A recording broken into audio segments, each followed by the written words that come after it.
Kita semua pasti tahu bahwa saat kemerdekaan Indonesia di awalnya, laut-laut di antara pulau-pulau di Indonesia bukanlah milik Indonesia. Perdana Menteri Juanda yang kala itu menjabat dan Menteri Chairul Saleh merasa janggal dan menyatakan hal ini tidak benar. Kemudian, seorang pemuda berusia 20 tahunan bernama Mohtar Kusumaatmadja diminta bantuannya oleh Menteri Chairul Saleh. Dengan ketekunan dan studi mendalam dari sejarah dunia selama bertahun-tahun, Indonesia akhirnya mengklaim laut di antara pulau-pulau Indonesia adalah milik Indonesia. Klaim laut itu begitu melegenda. Itulah yang kita kenal dengan nama Deklarasi Juanda pada tahun 1957. Seluruh dunia geger, dunia menentangnya dengan tidak ada yang menyetujuinya. Indonesia tidak tinggal diam dan terus mencoba meyakinkan dunia. Hingga tahun 70-an akhir dan tahun 80-an awal, Indonesia terus berjuang dengan gigih melalui diplomasi oleh Mohtar Kusumaatmadja di konferensi PBB tentang hukum laut. Puncaknya adalah negosiasi Mohtar Kusumaatmadja yang kala itu menjabat Menteri Luar Negeri Indonesia dengan State Secretary Amerika George Shultz. Dengan kelihayan seorang Mohtar, akhirnya dunia menyetujui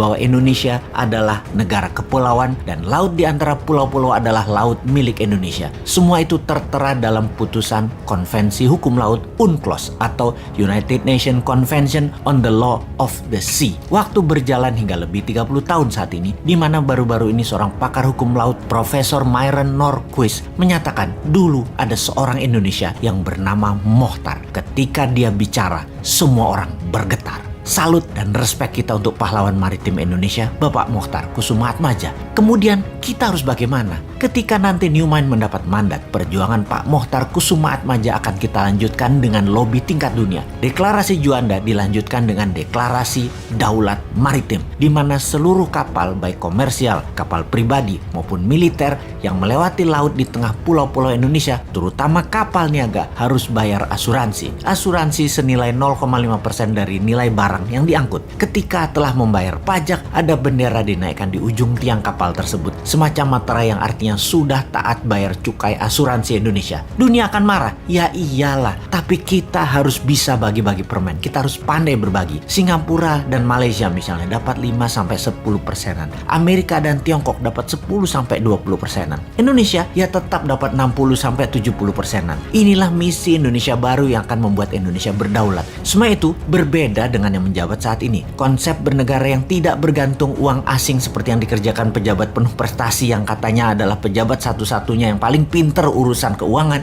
yang satunya lagi di sisi seberang adalah senang dengan FDI atau Foreign Direct Investment. Mau yang miring ke asing IMF dan Amerika maupun yang miring ke Tiongkok, keduanya saat ini membuat Indonesia tidak akan pernah menjadi negara berdaulat. Strategi keduanya itu akan hanya membuat Indonesia terjebak menjadi negara tengah atau middle country selamanya, selama mereka menjabat dan selama mereka berkuasa. Kasih deh 2 kali masa jabatan lagi, perpanjang hingga jabatan ketiga dan jabatan keempat sampai 2034. Tetap Indonesia akan gini-gini aja. GDP per kapitanya paling mentok dari 3.900 saat ini, paling naik hanya paling ke 5.000-an selama 13 tahun ke depan. Terjebak di tengah plus masih terus terpesona dengan asing. Untuk itu Indonesia harus berubah, harus berani, harus kompak, harus satu visi, satu misi, yaitu membuat Indonesia berdaulat. Salah satunya kedaulatan laut berserta kemanfaatan laut serta isinya. Selama ini iya, wilayah itu wilayah Indonesia. Kita sekarang minta lebih lagi karena kita mengurusi kerusakan lingkungan laut akibat 100.000 kapal asing melewati perairan Indonesia tanpa kita dapat benefit apapun, terutama benefit finansial. Kita tekor. Sahabat muda, zaman berubah cepat. Indonesia harus lebih dihargai. Pak Mohtar adalah pahlawan maritim Indonesia dan kita akan lanjutkan perjuangan beliau. Ambil kedaulatan laut dengan membuat semua yang melewati bayar cukai asuransi. Diharapkan dengan nilai barang 2.000 billion atau 2 triliun dolar, 0,5%-nya kurang lebih Indonesia mendapat 200